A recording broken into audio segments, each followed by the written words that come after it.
Aspirants, welcome to agri horti learnings. आज हम लोग agriculture at a glance book का चैप्टर 1 पढ़ेंगे, जिसका टाइटल है historical and current innovation in Indian agriculture. इसमें मैं 6 पेजेस हम लोग रिवीजन करेंगे। जिसमें एग्रीकल्चर अपडेट्स में पहला लाइन ये है कि Punjab has the highest total fertiliser consumption, और सेकेंड लाइन है total pesticide consumption is highest in Maharashtra, followed by UP, Punjab and Haryana. ये देखने वाली बात है कि पंजाब का टोटल फर्टिलाइजर कंजप्शन हाईएस्ट है, लेकिन पेस्टिसाइड कंजप्शन उसका थर्ड पे चल रहा है, यानी वो लोग पेस्टिसाइड ज्यादा यूज नहीं करते हैं। उसके बाद क्रॉप अंडर हाईएस्ट इरिगेशन, इसमें फर्स्ट पे व्हीट है और सेकंड पे राइस है। तो इससे बिल्कुल भी कंफ्यूज नहीं होना है, क्योंकि राइस का वाटर नीड ज्यादा होता है, लेकिन उसमें इरिगेशन कम करने की जरूरत है, क्योंकि ऑलरेडी उसमें पडलिंग किया हुआ होता है। तो उसका इरिगेशन जो है ना, उसमें कम जरूरत पड़ता है, पर हाईएस्ट इरिगेशन 6 बार के लगभग वीट में जरूरत पड़ती है, इसीलिए इसको फर्स्ट पे रखा गया है। और टोटल एरिया के हिसाब से 50%। उसके बाद irrigated area to net sown area, highest in sugarcane. उसके बाद है कि इरिगेटेड एरिया का और नेट सोन एरिया दोनों का रेशियो अगर लिया जाए तो हाईएस्ट शुगर केन में है। मतलब 93% उसमें इरिगेटेड एरिया है, और जो नेट सोन एरिया है ना, उसके कंपैरिजन में इरिगेटेड एरिया ज्यादा है, और वीट में 85%। उसके बाद है largest imported fertiliser is potash. Imported का मतलब होता है बाहरी देश से अपने देश में लाना, एक्सपोर्ट का मतलब बाहर भेजना। तो इंपोर्टेड फर्टिलाइजर यहाँ पे लिखा हुआ है, और वो पोटैश है, K2O, यानी कि पोटैश।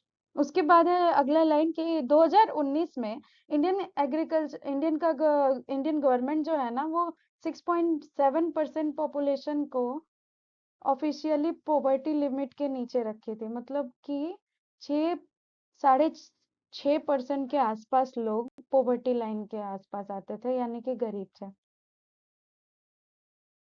उसके बाद है अगले पेज में Indian standard ratio for fertiliser has been assume to 4:2:1। ये किस चीज का रेशियो दिया गया है?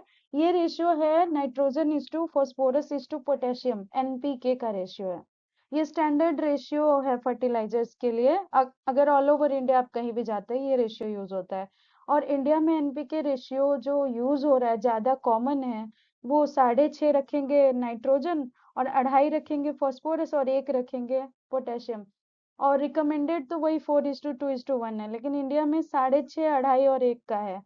और मैक्सिमम एरिया जो इरिगेशन में आता है, इस कौन सा स्टेट टॉप पे चल रहा है? आप अभी हम लोगों ने पढ़ा था, पंजाब जो है फर्टिलाइजर कंजप्शन में भी फर्स्ट पे है, और इरिगेशन में भी।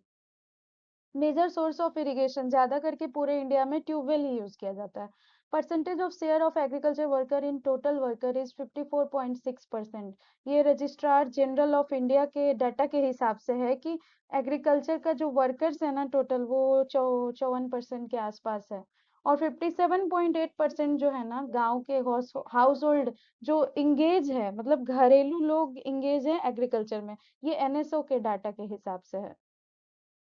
उसके बाद है किसान कॉल सेंटर। ये स्टार्ट हुआ था 21 जनवरी 2004 में, और ये नेशन पूरे इंडिया में एक ही toll free number, toll free का मतलब होता है जिसमें पैसा ना लगता हो, फ्री में बात होता हो। और ये नंबर है 1800 180 1551। ये कभी कभी ऑप्शन में पूछ देता है, तो ये नंबर याद ही कर ले तो ज्यादा बेटर है। ऑपरेशनल 365 दिन ये हमेशा अवेलेबल होता है, और 6 सुबह से 6 बजे से 10 बजे रात तक। उसके बाद है maximum area under fruit crop in India.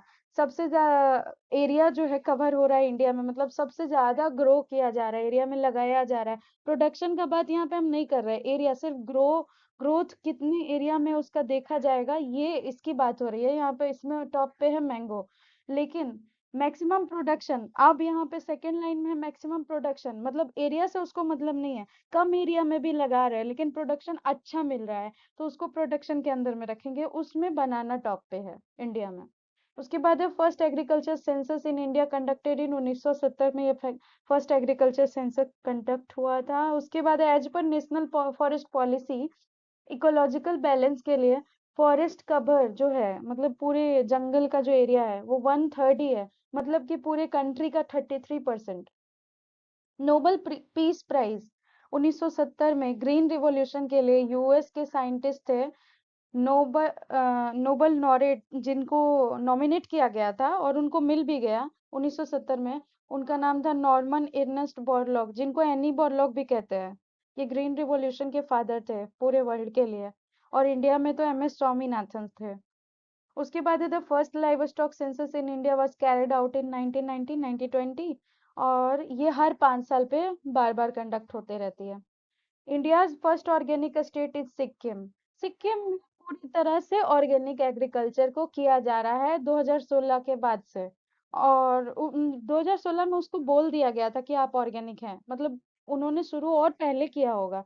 जब हम सर्टिफिकेशन पढ़ेंगे ना, तो मैं ये बात बताऊंगी कि जब ऑर्गेनिक के लिए हर कोई सर्टिफिकेशन लेना चाहता है कोई भी फार्मर, तो उनको 2-3 साल पहले से शुरू करना होता है ऑर्गेनिक एग्रीकल्चर।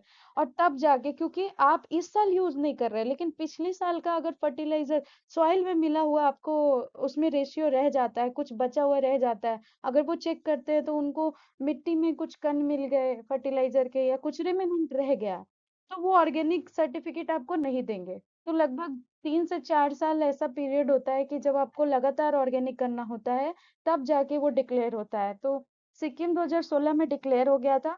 और सेकंड पे उत्तराखंड है। उसके बाद है millet international initiative for research and awareness. इस टॉपिक में कवर किया गया है कि गवर्नमेंट ऑफ इंडिया जो है millet international initiative for research and awareness का एक प्रोग्राम कंडक्ट करवाई थी, जो कि यूएन के साथ मिलके इसको प्लान किया गया था। और इंटरनेशनल ईयर घोषित किया गया 2023 को, जो बीत चुका है। अब फिलहाल श्री अन्न, मिलेट्स को श्री अन्न भी कहते हैं।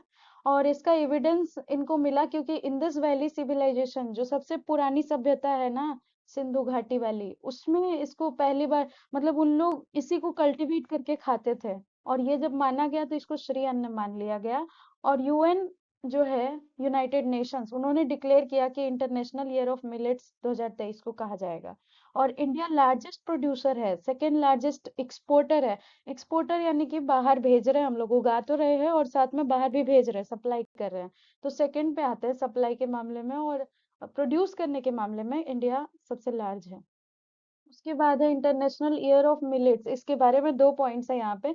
यूनाइटेड नेशन जनरल असेंबली, जिसको यूएनजीए, ये बात मैंने पहले भी बताई कि उन्होंने यूएन ने उन्होंने डिक्लेयर किया इंटरनेशनल ईयर ऑफ मिलेट्स। और ये प्रपोजल दिया गया था, पहले तुरंत डिक्लेयर तो नहीं हो जाता होगा ना, पहले प्रपोजल दिया गया 5 मार्च 2021 को। और उसके बाद उसका एम डिक्लेयर किया गया कि हमको अवेयरनेस फैलाना है न्यूट्री सीरियल्स को के बारे में। न्यूट्री सीरियल्स क्या होता है? ऐसे सीरियल्स ना जिससे न्यूट्रिशन मिलता हो, और इसको कैटेगरी मिलेट्स को ही न्यूट्री सीरियल्स कहा गया है। तो ये फूड सिक्योरिटी के लिए बात की गई उसमें, और न्यूट्रिशन, और साथ ही साथ इन्वेस्टमेंट रिसर्च और डेवलपमेंट के लिए। और जो स्टेक होल्डर्स है उनके प्रोडक्शन प्रोडक्टिविटी और क्वालिटी भी इंप्रूव करने के लिए। उसके बाद सेकंड पॉइंट में है कि इंडियन अप्रोच, इंडिया का अप्रोच क्या था आईवाईएम के लिए। आईवाईएम यानी इंटरनेशनल ईयर ऑफ मिलेट्स के लिए तो पीपल मूवमेंट बना रहे थे, ओवरऑल बेनिफिट करना चाहते थे कल्टीवेटर्स को, जो कंज्यूम कर रहे हैं उनको भी, और साथ ही साथ क्लाइमेट को भी। आजकल क्लाइमेट रेजिलियंट टॉपिक बहुत हाईलाइट हो रहा है, क्योंकि क्लाइमेट अभी बहुत ज्यादा खराब होते जा रहा है ग्लोबल वार्मिंग की वजह से। तो जिस भी क्रॉप को हम उगाते हैं, कोशिश करते हैं कि वो क्लाइमेट को देखते हुए रखा जाए और सस्टेनेबल हो। तो कंट्री का जो मल्टी स्टेक होल्डर्स एंगेजमेंट है, मतलब वो मिलेट्स को लेके फार्मर्स के साथ कुछ स्टार्टअप करना चाहते हैं या एक्सपोर्ट करना चाहते हैं, कुछ retail business, hotel associations, various arms, ये सारा ऑब्जेक्टिव आईवाईएम 2023 के लिए मतलब कवर किया गया था, और इसको ग्लोबल लेवल पे। उसके बाद है grain of poor. Grain of poor इसी को कहा जाता है क्योंकि ये बहुत सस्ता मिलता था पहले। अभी का रेट थोड़ा महंगा हो गया, लेकिन ये पहले हर कोई खाते थे ना।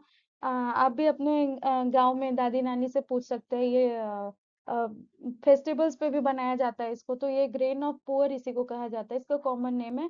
और हाईली न्यूट्रिशियस, क्योंकि ये मिलेट्स ना हेल्थ के लिए बहुत अच्छा होता है, इसमें प्रोटीन फाइबर बहुत ज्यादा होता है। और कई हद तक खाने वाले के बॉडी में ये बीमारियों को भी ठीक करते हैं। अगले पेज में यही सब बताया गया है कि इसको सुपर फूड क्यों कह रहे हैं, क्या रीजन है।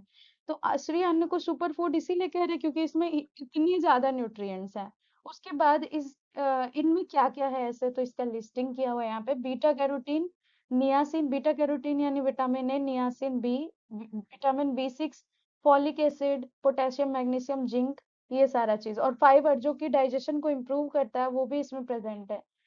इस वे में जो पर्सन उसको खाते हैं उनको कॉन्स्टिपेशन का प्रॉब्लम नहीं होता है। कंज्यूमिंग दिस स्ट्रेंथेन्स द बोन, यानी हड्डी को भी मजबूत करता है। ऑब्वियस बात है कि कैल्शियम भी भरपूर मात्रा में है। और श्री अन्न को डायबिटीज और हार्ट पेशेंट्स के लिए भी बहुत अच्छा माना गया है। यही यही सारे रीजंस की वजह से इसको सुपर फूड कहा गया है। उसके बाद है यहाँ पे लिस्टिंग की गई है अलग अलग श्री अन्न की, जिसमें पहला है ज्वार। ज्वार में ग्लूटेन, ग्लूटेन जैसे जिसकी वजह से आटा खींचता है ना, जैसे आटा में आप उसको खींच के लंबा कर सकते हैं गूंथने के बाद। तो ज्वार में ये ग्लूटेन नहीं पाया जाता है। वो कुछ लोग एलर्जिक होते हैं ना ग्लूटेन के लिए, तो उनको उनके लिए ज्वार मतलब सजेस्ट किया जाता है खाने के लिए। तो ज्वार में ग्लूटेन नहीं होता है, मतलब आप उसको खींचेंगे वो टूट जाएगा बीच से। और ये गुड सोर्स ऑफ प्रोटीन है और डायबिटिक पेशेंट्स के लिए अच्छा है। सेकंड पे है बाजरा, जिसमें विटामिन बी 6 है, फॉलिक एसिड भी होता है इसमें, और एनीमिया को ये दूर करता है, यानी जिनको खून की कमी है। उसके बाद है रागी। रागी में नेचुरल कैल्शियम है। ये बोन को तो स्ट्रेंथन करता ही है, तो खासकर चिल्ड्रन और एल्डर्स के लिए अच्छा है। सावा और सामा जो फाइबर और आयरन में अच्छा है। इससे एसिडिटी, कॉन्स्टिपेशन और एनीमिया रिमूव होती है। कंगनी, ये डिटॉक्सिफिकेशन करती है, बीपी को कंट्रोल में करती है, और ब्लड का कोलेस्ट्रॉल भी ठीक करती है। उसके बाद है कोडो। कोडो फाइबर में रिच है और बेनिफिशियल है, जैसे कि गोइटर और पाइल्स वगैरह में कोडो खाना चाहिए, अच्छा होता है। कुटकी, ये गुड सोर्स ऑफ एंटीऑक्सीडेंट्स है। इसमें मैग्नीशियम भी है। मैग्नीशियम, जहां भी मैग्नीशियम वर्ड है आप समझ जाओ कि वो हार्ट के लिए और कोलेस्ट्रॉल को ठीक करने के लिए अच्छा ही होगा। तो मैग्नीशियम आ गया है, तो कुटकी हार्ट के लिए अच्छा हो गया। उसके बाद है कुट्टू, बकवीट, ये अस्थमा पेशेंट के लिए और अच्छा होता है। ये हेयर लॉस को भी कम करता है। उसके बाद है कुछ डेट्स। डेट्स को याद करने के लिए आप सिंपल ये कर सकते हैं कि किसी का बर्थडे अगर उस डेट पे आ रहा है, तो उससे आप कंबाइन करके कोई स्टोरी बना ले या कोई कोड वर्ड बना ले। जनरली वाइल्ड लाइफ वाला जो है ना, जैसे 3 मार्च को वर्ल्ड वाइल्ड लाइफ डे है, इन्वायरमेंट डे जून में आता है, फिर अर्थ डे मार्च में है। तो ऐसे करके आप एक जैसे चीजों को एक जगह भी कर सकते हैं। जैसे देखिए 5 जून को वर्ल्ड इन्वायरमेंट डे है, और उसके पहले जो था वो दिया गया था वाइल्ड लाइफ वाला। उसके बाद वर्ल्ड हेल्थ डे है, वर्ल्ड अर्थ डे है। इस तरह से आप इसको कवर कर सकते हैं। मैं लिस्ट एक बार दिखा देती हूँ। एक बार एक एक करके पढ़ना बहुत टफ हो जाएगा, आप देख लीजिए। उसके बाद यह है ओजोन डे, बहुत पूछा गया क्वेश्चन है। 16 सितंबर को वर्ल्ड ओजोन डे सेलिब्रेट किया जाता है। कोकोनट डे भी हॉर्टिकल्चर का ये क्वेश्चन है। बहुत पॉपुलर क्वेश्चन है ये दोनों, इसलिए मैंने बता दिया। उसके बाद बाकी तो उतना नहीं पूछा गया। हाँ, नाबार्ड का फाउंडेशन डे 12 जुलाई है। नेचर कंजर्वेशन डे 28 जुलाई। उसके बाद है कॉफी डे, ये भी पूछा हुआ क्वेश्चन है। वाइल्ड लाइफ वीक, देखिए उधर डे था इधर वीक है। ये पूरे सप्ताह ये लोग कुछ ना कुछ मनाते जाएंगे, हर दिन कोई थीम रखेंगे और सेलिब्रेट करेंगे उसको। फिर वर्ल्ड वाइल्ड लाइफ डे 6 अक्टूबर को भी है। उसके बाद फार्मर्स डे, ये भी पॉपुलर क्वेश्चन है एग्रीकल्चर के लिए।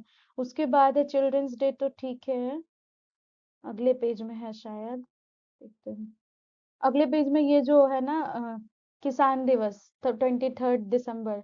उसके अलावा एक था ना वुमेन इन एग्रीकल्चर डे, 4 दिसंबर, ये भी बहुत पॉपुलर क्वेश्चन है। तो ये सब कुछ डेट थे। सो आज के लिए इतना ही। Thank you for watching, please subscribe my channel and press the bell icon for updates. तब तक के लिए बाय, कल फिर मिलते हैं।